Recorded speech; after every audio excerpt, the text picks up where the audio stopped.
Bende Federal Constituency. Mr. Speaker, sir, I'm from Abia State. Mr. Speaker, this motion is indeed a matter of urgent public importance. Mr. Speaker, for me, it underscores two things. One, that our country has uranium. And I think that that is one thing that the rest of the world must start to listen to.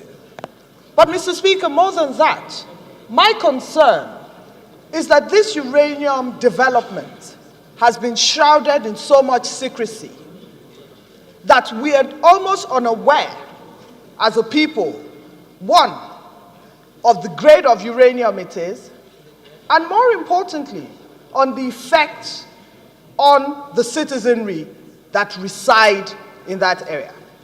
Mr. Speaker, he's said to us that there's been deaths, mysterious deaths, birth defects. Uranium everywhere in the world, in spite of what grade it is radioactive.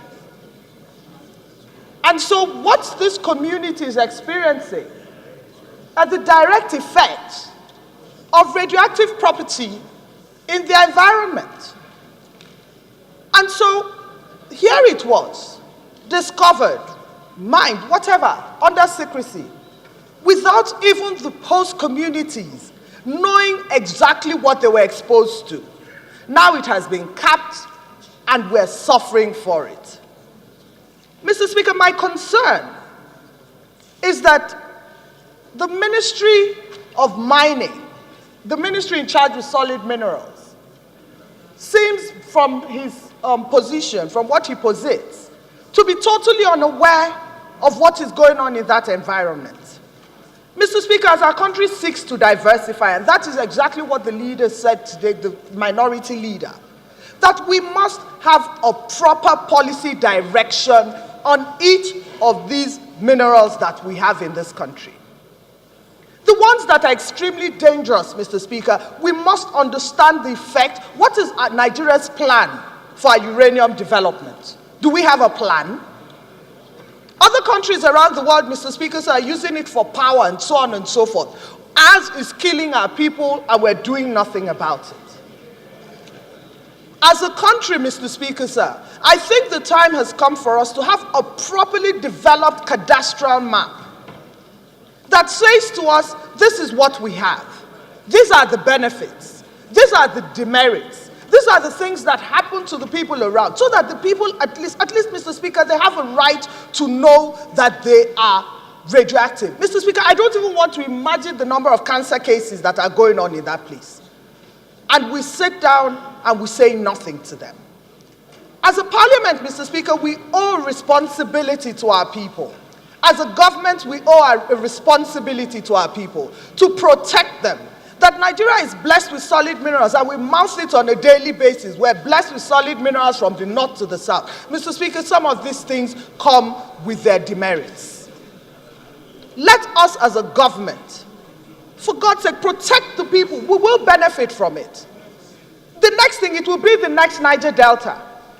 We're going to start talking about the French company and what it is, how they're going to pay back the people. Mr. Speaker, we need to understand these things. People have a right to know.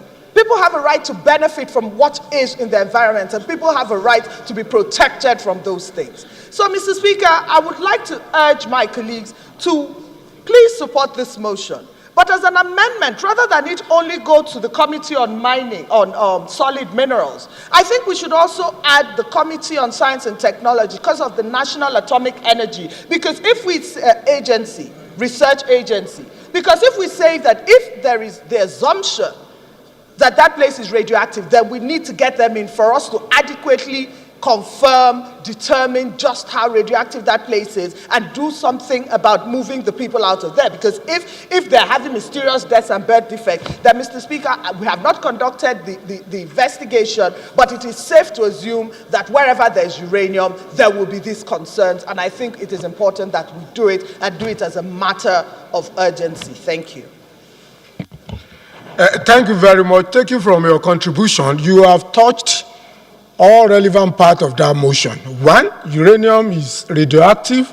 It's a radioactive element. Uranium is probably the first element of the nuclear power.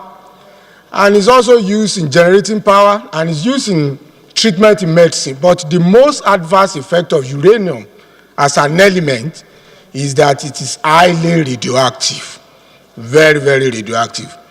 And when you are contributing, you did so as if you are a technical person.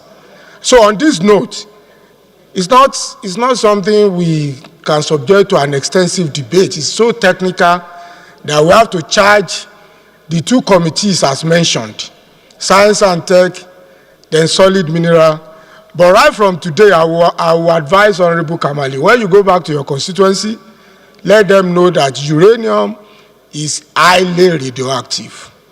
That is important, and that cannot be left alone to the agencies of government. It's one of the reasons why we have voted for, to be able to enlighten and educate the constituency. On that note, I'll put the question. Those in support of the motion say aye. Those against say nay. The ayes have it. Motion is referred to Committee on Science and Tech and Solid Minerals. Honorable Nafe.